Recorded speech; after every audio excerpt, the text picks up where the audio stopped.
Hello everyone, Caren Glasser here, and welcome to this episode of The Passion Point.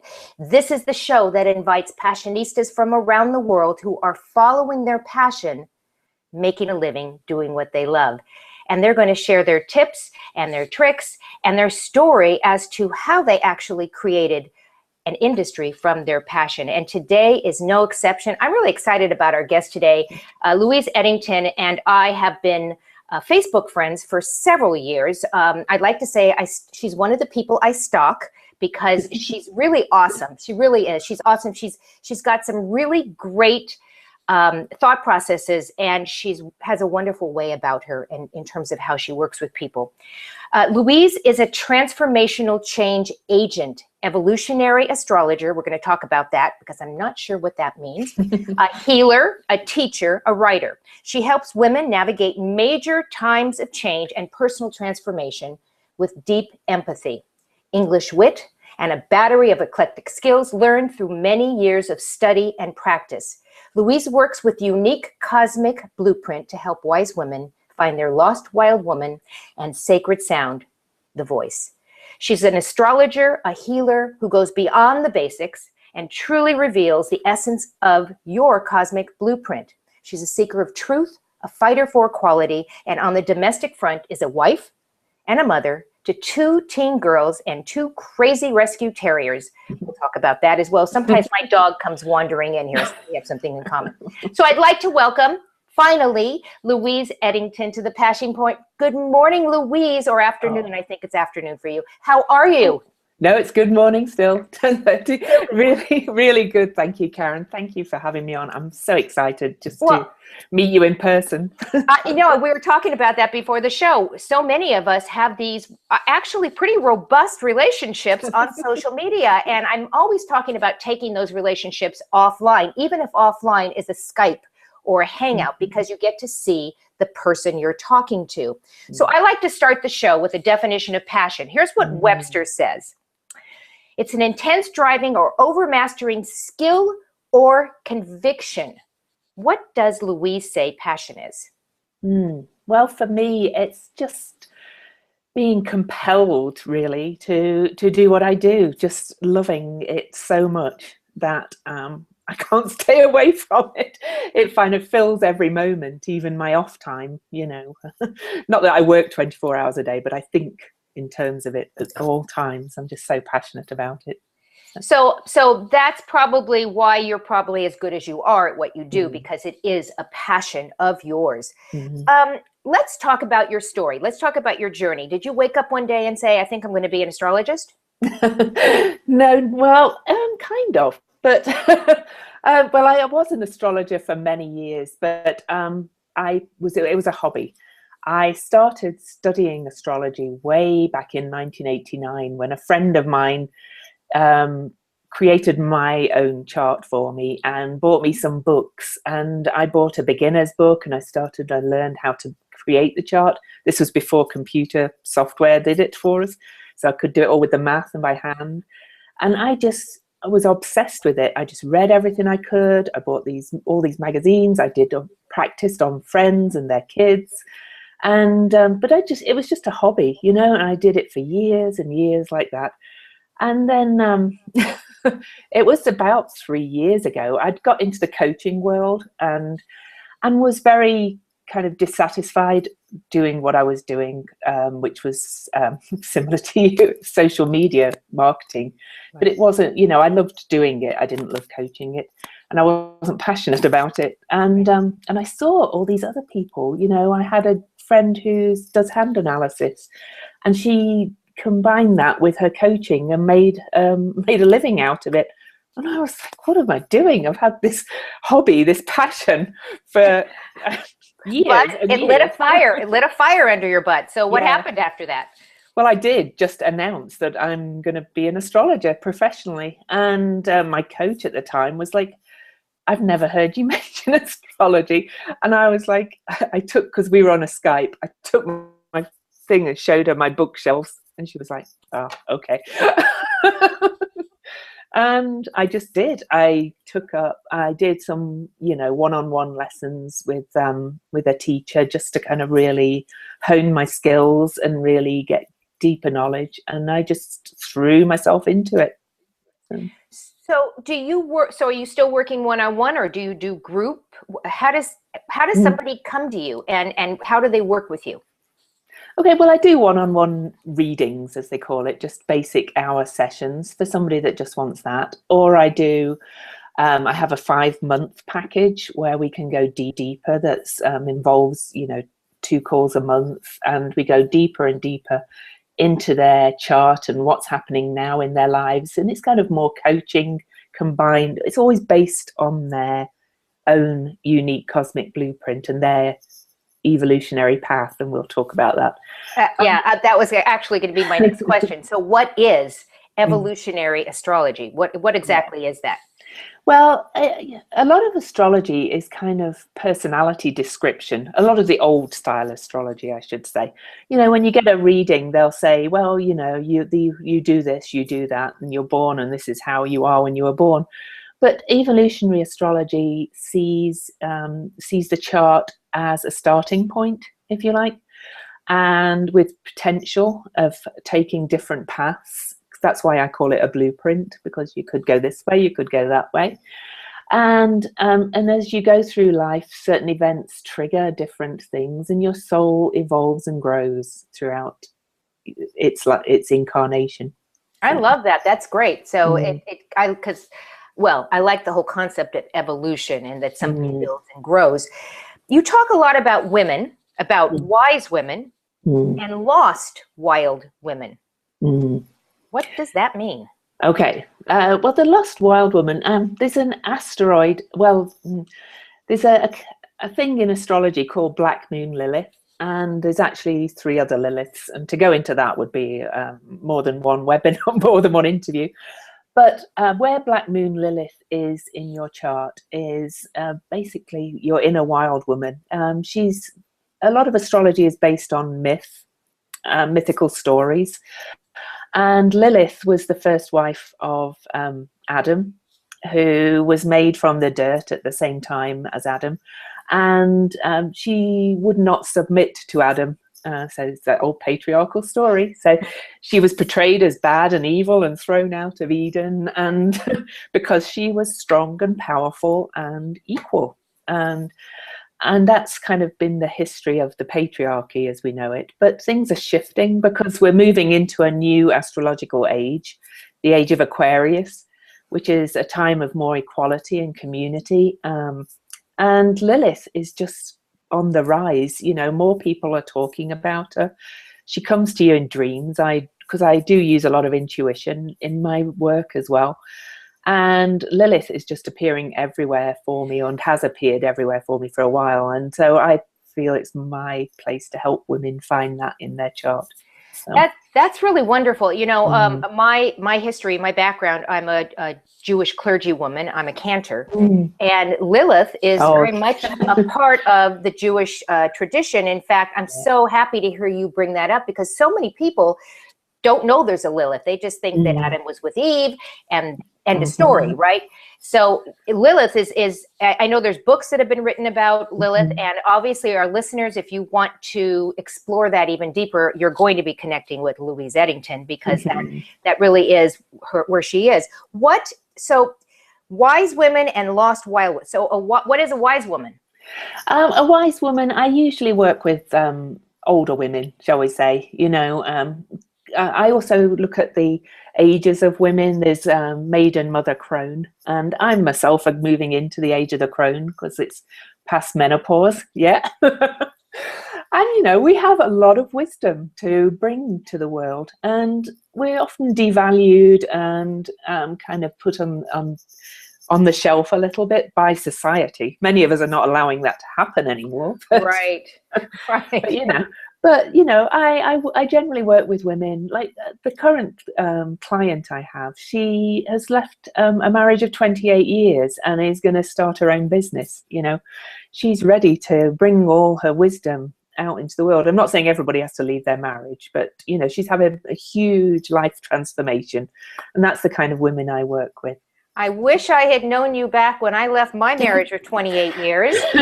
However, I did remarry that husband. So I am back with that husband. But you know what? I actually, and I say this in all seriousness, because when you do something as that's severe after 28 years, 29 years, whatever that is, you can tend to be really lost and need some support. And I wish I had known that was really where you were, because that would have been extraordinarily helpful. What is goddess energy? It's, it's goddess energy. What is it? I take it as very much the Lilith energy. I also work with another goddess asteroid called Hecate, and she was the way shower, and she was the maiden mother crone, this goddess with 3 faces. And it's just bringing this powerful kind of more elemental feminine energy back into the ethos, and men have it as well. So I'm not putting this on just for women. I usually work with women, but I have worked with men also. You know, it's bringing, you know, men should be allowed to show this goddess feminine side that's more emotional, more feeling oriented, more right-brained, I guess, rather than the left brain, which is that the right way around? Well, you know, and I tend to think, because women would not do necessarily all the things that men have done in terms of responses to world crises and politics, because women tend to, and again, this is a very general statement, but most women that I know would never put their kids in a situation of harm. Or, you know, we used to say, if we were in a war with somebody, let's say, well, God forbid, if we were in a war, but if we were in a war, I would want to go to Disneyland with the heads of the state, so that we could be together and learn about each other, and that we are real people and they are real people. And I think that we would be not as quick to go into. I mean, do you agree with that? Oh, completely. Yeah. And, you know, I think we need that. To me, is what goddess energy is. And for me, calling it goddess energy is bringing in kind of the mythical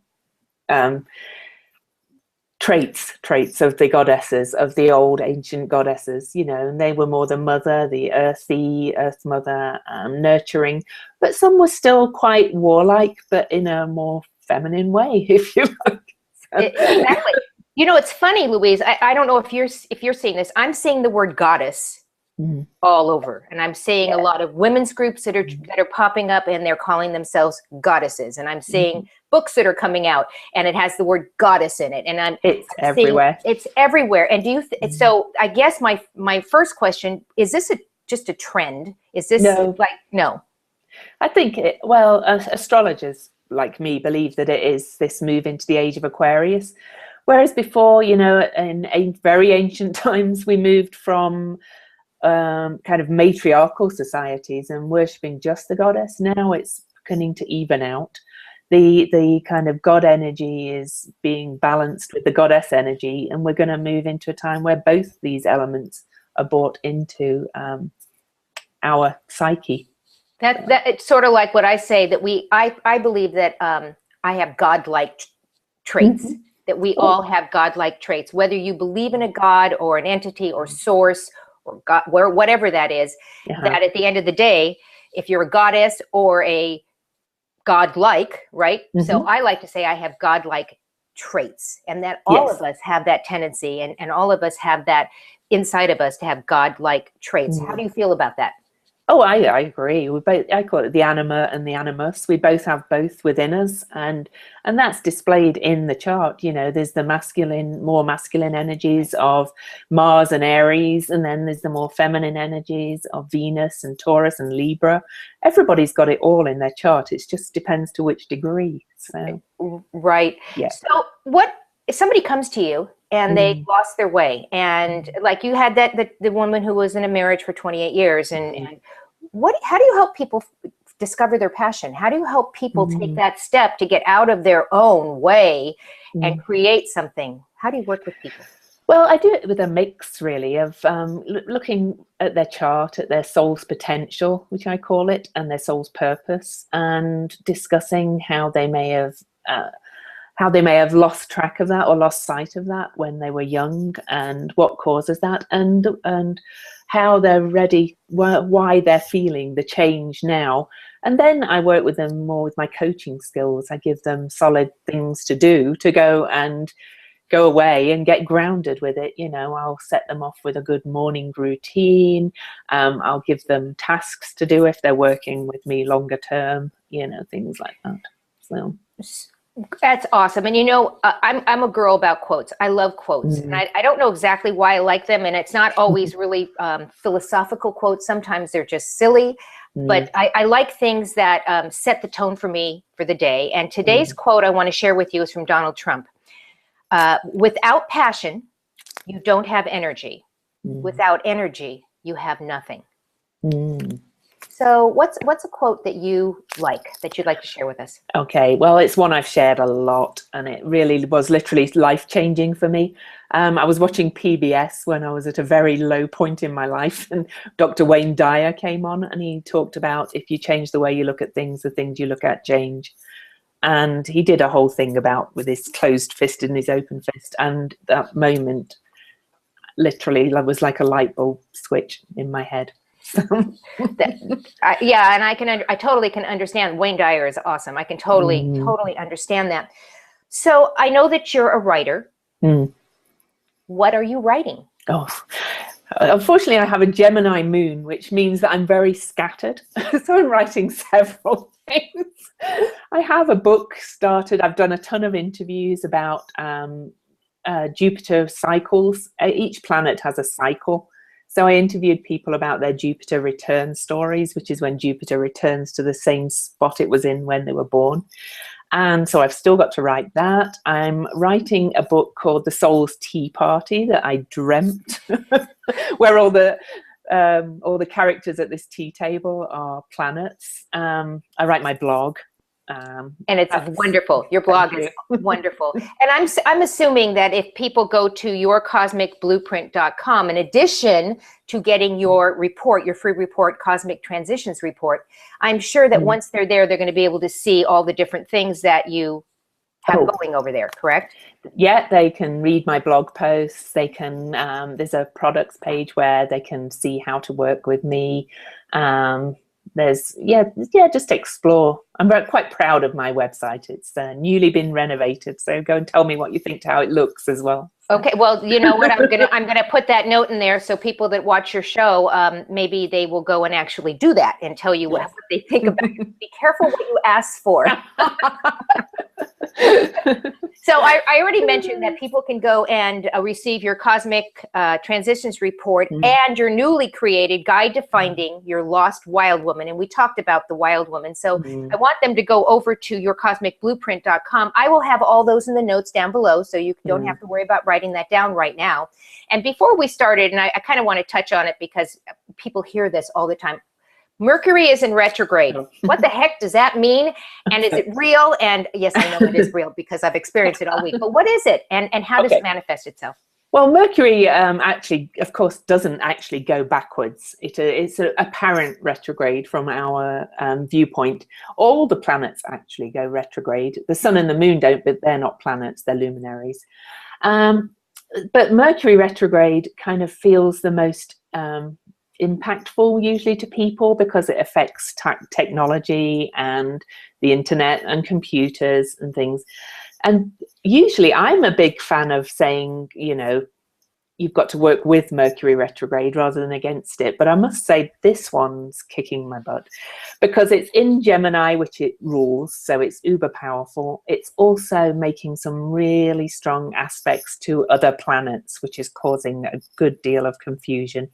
This week is just crazy, to be honest. I agree.